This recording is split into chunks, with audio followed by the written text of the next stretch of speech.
Olá, primeiro ano do ensino médio, tudo bem com vocês? Hoje nós teremos aula de língua portuguesa, certo? E continuaremos a trabalhar o capítulo 4 e veremos o português brasileiro e português europeu, página 13, e sobre vocabulário e dicionário, página 23, certo? Então vamos lá. Então, vamos começar a trabalhar sobre português brasileiro e português europeu. Página 13, certo? Capítulo 4. Nós vamos observar alguns pontos, certo? Com relação a esse processo, a diferença do português brasileiro para o português europeu. Então, vamos ler o primeiro parágrafo da página 13. Portugal também já foi um império e entre os séculos XV e XVI dominou as rotas marítimas e expandiu-se para diversas áreas, para as quais levou seu idioma, uma variedade da língua portuguesa que hoje denominamos português arcaico. Em virtude, portanto, das colonizações, atualmente são 8 os países que têm o português como língua oficial: Brasil, Portugal, Cabo Verde, Moçambique, Guiné-Bissau, Angola, Timor-Leste e São Tomé e Príncipe. Também a província de Macau, na China, tem a língua portuguesa como uma de suas línguas oficiais, ao lado do chinês, porém é pouco falada pela população geral, estando restrita aos organismos públicos e aos documentos oficiais em cada um desses países. Em cada um desses países, a língua portuguesa foi se desenvolvendo com particularidades e sendo influenciada por questões geográficas, históricas e cotidianas. Então, observem que eu tenho o contexto histórico, certo? E qual é este contexto? Período colonial, certo? Tenho aqui o período colonial, que vai o quê? Traço do português arcaico, certo? E sobre a expansão dos países falantes da língua portuguesa, certo? Então, observem também que além dos países que nós estudamos na aula sobre a origem do português, certo? Temos também a província de Macau na China, certo? Que também tem o português como uma de suas línguas oficiais, no entanto a população não utiliza o português, certo? Mas é interessante pensar como o português ele está, certo, em vários países decorrente do período colonial, da expansão marítima, certo? E também nós veremos aqui o Brasil e o contexto plurilinguístico, o contato entre as línguas portuguesa, tupi e africana. Isto decorre por quê? Porque quando ocorreu esse processo de colonização, teve o que? O contato entre a língua portuguesa, a tupi, certo? Das tribos indígenas, e a africana dos escravos, certo? Então, observem que a língua portuguesa ela sofreu um processo, certo? E além desse processo, aqui no Brasil nós tivemos esse contexto plurilinguístico, tanto é que até hoje nós temos palavras que vêm do tupi, certo? E também da língua africana.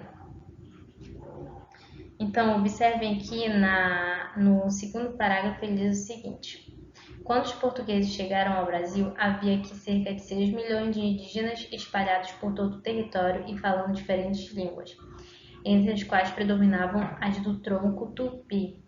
A partir daí iniciou-se um processo histórico de catequização desses povos e exploração deles e de suas riquezas naturais.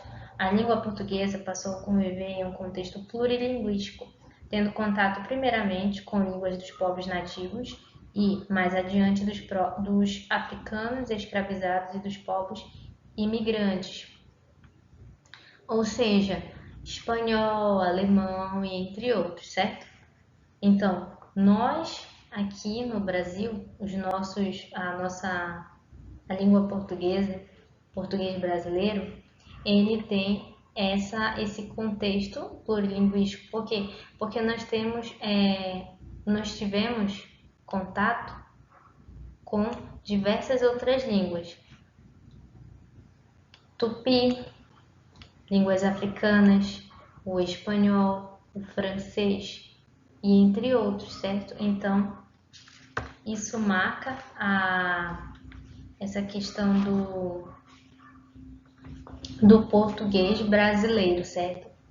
E também é importante observar que o português brasileiro e o português europeu, certo? De Portugal, possuem alterações distintas, certo? Então, nós vamos observar que existem distinções fonéticas e fonológicas. Vamos virar a página, certo?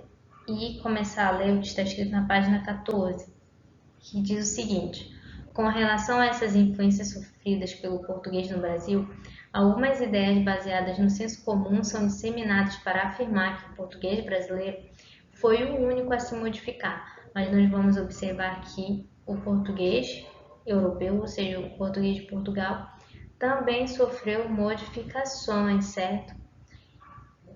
Então, vejamos aqui o próximo parágrafo, o segundo parágrafo, que diz o seguinte: uma das mudanças que o português brasileiro não acompanhou é uma espécie de encurtamento das palavras, pelo enfraquecimento das vogais átonas, dando ao português europeu uma prosódia muito específica.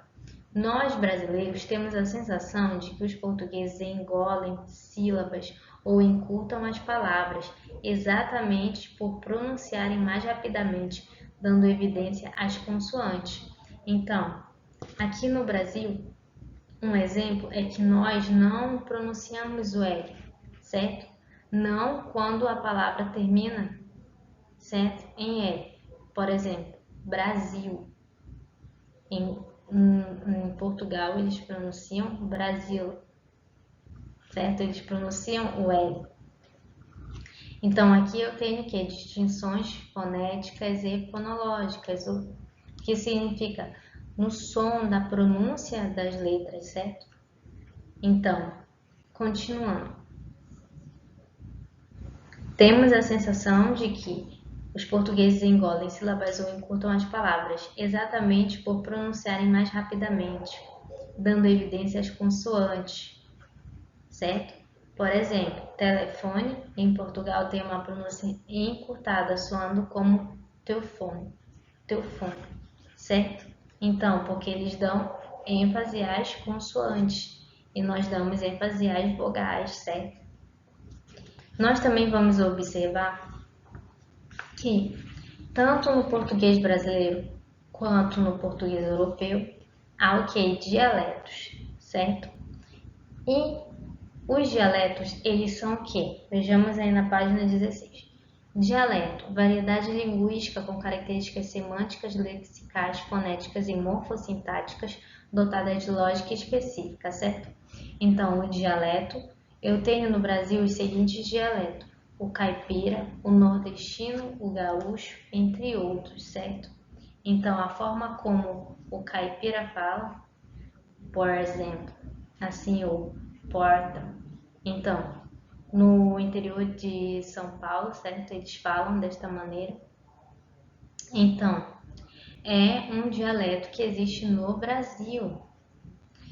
E eu também tenho os dialetos em Portugal. Tenho os galegos, os setentrionais e os centro-meridionais. Então, vamos ler um pouco sobre o que o livro nos traz com relação a isso. Essas alterações, tanto no português brasileiro como no europeu, revelam que a língua se modifica de acordo com o contexto histórico, geográfico e sociocultural em que se materializam os usos linguísticos efetivos. O conjunto dessas mudanças constitui a evolução de uma língua que pode ocorrer nos diferentes aspectos que a integram, como o vocabulário, a pronúncia, a ortografia, a sintaxe, certo? E, por conta disso, também é possível identificar no português falado no Brasil alguns dialetos, que foram esses que nós observamos. No Brasil, o caipira, o nordestino, o gaúcho, entre outros, e em Portugal, galegos, setentrionais, centro-meridionais, certo? Agora, vamos virar a página e vamos para a página 23, que trata sobre vocabulário e dicionário, certo? Então vamos lá. Vamos ler o que o livro nos traz sobre isto, sobre o vocabulário e o dicionário. O vocabulário e o dicionário. O léxico, conjunto de palavras de uma língua, é um aspecto que não pode ser ignorado. Trata-se de um importante mecanismo usado pelos falantes, pois permite a expressão de valores, de visão de mundo em suas diferentes instâncias, bem como a nomeação das descobertas, dos sentimentos, entre outros. Juntamente com a gramática, o léxico atua na estruturação de uma língua. Não é algo finito, pois à medida que surgem situações inéditas, novas palavras são criadas, o que significa finito, que acaba. Então, isso quer dizer que o léxico ele é infinito. Por quê? Porque de acordo com as situações que nós passamos, nós criamos, certo? Palavras para essas novas situações. Então, eu digo que a criação de novas palavras ocorre a partir da ordem pragmática. O que isso significa? Através da prática. Enquanto eu pratico, passo por situações que me induzem a criar novas palavras, eu irei o quê? Sempre buscar para suprir essa necessidade, certo? Por situações novas e que requerem novas palavras. Então, por isso digo que é uma criação a partir da ordem pragmática, ou seja, da prática.